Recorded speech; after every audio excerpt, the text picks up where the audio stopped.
안녕하십니까. 양영태TV의 양영태입니다.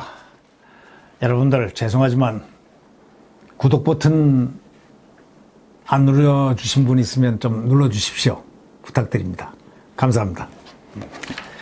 오늘 제가 말씀드리고자 하는 것은 대한민국 역사에 분노를 느끼는 그런 역사인식이 과연 온당할 것일까 하는 그런 부분을 가지고 한번 의견을 한번 서로 개진을 해보겠습니다. 우리나라는 여러분이 잘 아시다시피 대통령 중심제입니다. 대통령의 역사관은 통치의 근본이 됩니다. 일반적으로 국가 지도자의 역사관은 국정 방향의 원천이 바로 이 역사 인식입니다. 역사의 인식으로부터 국정 기조가 나오죠. 그 기조 아래서 정부의 정책 방향이 설정됩니다. 그렇다면 이 문재인 대통령은 적폐청산론을 갖다가 딱 제1호로 냈지 않습니까? 그러면 이것이 왜 잉태했을까? 태어났을까? 문재인의 역사관에 담긴 대한민국은 과연 어떠한 대한민국이었을까? 이런 것을 우리가 알아보는 그 시간을 한번 가져보겠다는 것입니다. 이 문 대통령의 그 역사관을 갖다가 바라볼 수 있는, 엿볼 수 있는 것은 딱 하나가 있습니다.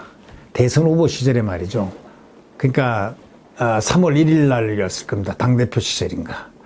자신 페이스북에다가 이렇게 썼습니다. 청산하지 못한 친일 세력이 독재 세력으로 이어지고 민주공화국을 숙주로 삼아 왔다. 이렇게 썼습니다. 참 무서운 말이죠.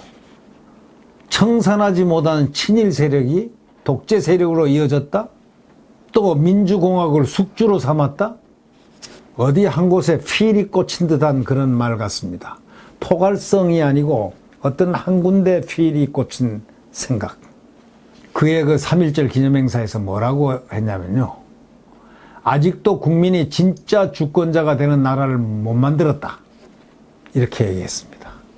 그 다음에 정권 출범했잖아요. 동시에 무슨 말을 했느냐.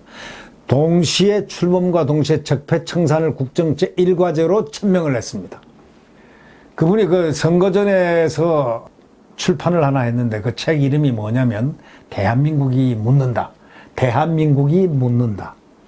바로 그 책 내용 중에 이런 내용이 있습니다.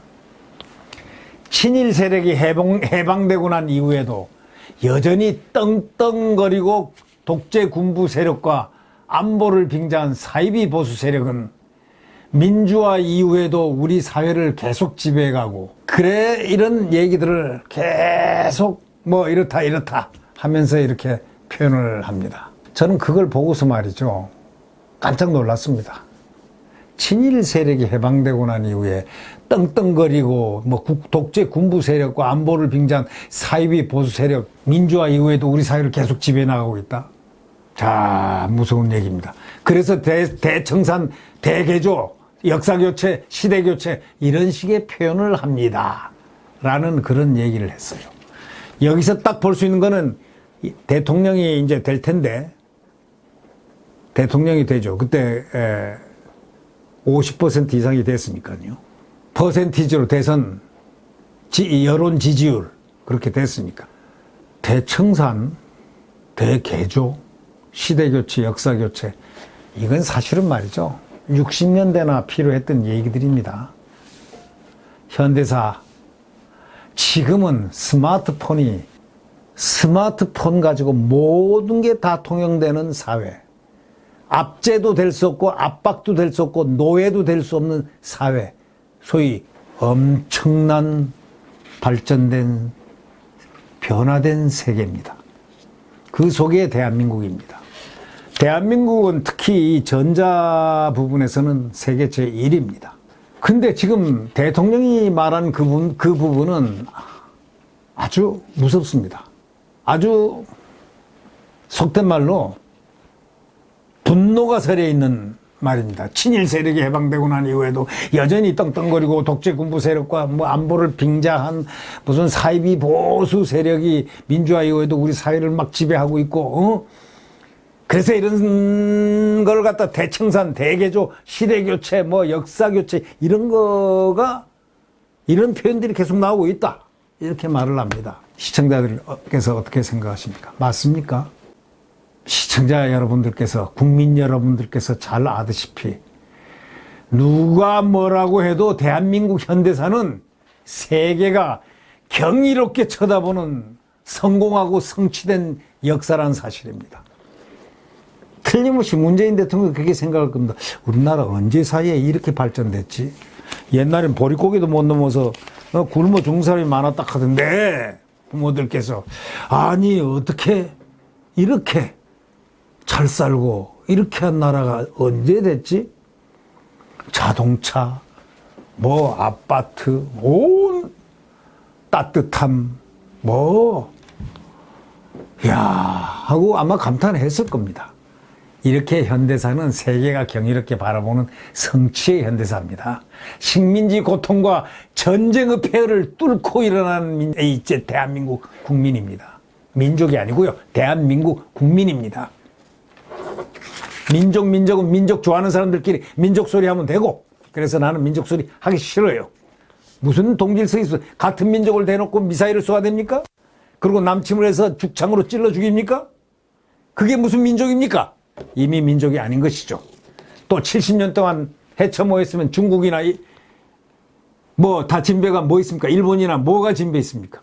다 언어는 다르고, 언어 하나 같다는 것, 같은 언어 같은 사람이 더 언어 같은 민족의 언어를 이해를 못하고 총을 쏘아대고 침략하고 미사일 쏘아대고 하는 그것은 더 나쁜 것이죠. 예, 제가 약간 이거 하다가 좀 이 열 좀 받습니다.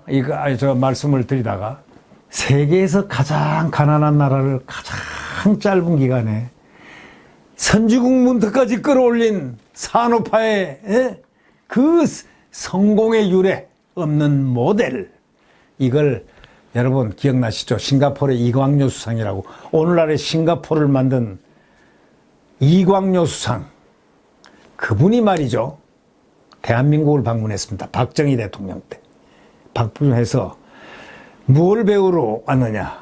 대한민국을 배우러 온 거예요. 그분이 돌아가서 한 얘기가 있습니다. 자기는 이 세계 지도자 중에서 박정희를 제일 존경한다.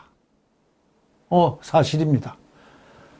이광료 싱가포르 수상이 가장 존경하는 세계 지도자 중에 한 사람이 아니고 세계 지도자 넘버1이 박정희라고 표현했습니다. 산업화를 만들어서 국민 모두가 참여하여 엄청난 고생도 하면서 서로 생각해 보세요. 월남 파병도 시켜서 훈련도 시키고 달러도 여기에 월급이 오면은 그 월급으로 전부 대한민국의 종잣돈을 만들어서 중화공업을 갖다가 달성시키고, 그 다음에 월남 거기서 포탄 껍질 다 주워서 배에다 태워가지고 가져와서 포스코를 만들어서, 그 다음에 철강 강국을 만들어 나가는 토대를 만들고, 철강 강국을 만들고, 농촌 새마을 운동으로 대한민국이 갑자기 잘 사는 나라, 배불리 먹는 나라로 만들어 놓고, 중화공업 압축 성장을 시킨 대한민국의 영웅 박정희, 이 산업화 대통령 박정희, 이런 역사에 대해서 분노하면 안 되죠. 국민 모두가 민주화도 동시에 달성한 나라 아닙니까? 자, 전두환 단임으로 미련 없이 딱 물러서고, 그 다음에 직접 선거를 해가지고 노태우가 됐지 않습니까? 그 다음에 김영삼이가 됐지 않습니까? 그 다음에 김대중이 됐지 않습니까? 그 다음에 노무현이 됐지 않습니까? 그 다음 이명박이 됐지 않습니까? 그 다음 박근혜 됐지 않습니까? 그 다음 문재인 됐지 않습니까? 5년 단임. 분노하지 맙시다. 역사인식에 분노의 함의가 깔려 있으면은 상당히 역사인식을 바로 본다고 할 수가 없죠. 식민지의 고통과 전쟁의 폐허를 뚫고 세계에서 가장 가난한 나라를 가장 단기간에 선진국 문턱까지 밀어올린 산업화의 주역 박정희 대통령을 욕할 수 있습니까? 그리고 대한민국이 성공했잖아요. 자, 88 올림픽 해서 체육부 장관으로 박세직 장관 5개 국어를 유창하게 하는 박세직 장관을 끌어내서 그분이 비록 육군사관학교 출신이었지만 부산 사범학교 나오고 교편을 잡다가 6.25가 나서 학도병으로 가서 육사 나오고 그래가지고 육사를 졸업하고 난 다음에 서울대학교 영문과에 학습 편입해서 영어도 잘하고 외국어를 너무 유창하게 잘하고 그래서 결국 그분이 돌아다니면서 세일즈, 코리아 세일즈를 했지 않습니까? 전두환 대통령이 사람을 잘 쓴 겁니다. 그렇게 해가지고 올림픽, 서울올림픽 조직위원장을 해서 대한민국을 드디어 세일즈판에 올려놓고 팔기 시작한 겁니다. 88 올림픽. 그런 기적을 만들어낸 이 과거의 대통령들 훌륭합니다. 존경합니다. 이 자리를 빌려서 대한민국을 갖다가 현대사를 이렇게 경이롭게 만든 성체 역사를 만든 이승만 건국 대통령, 박정희 대통령, 그리고 올림픽을 이끈 전두환 대통령, 그리고 모든 대통령에게, 지난 모든 대통령에게 경의를 표합니다. 이상입니다.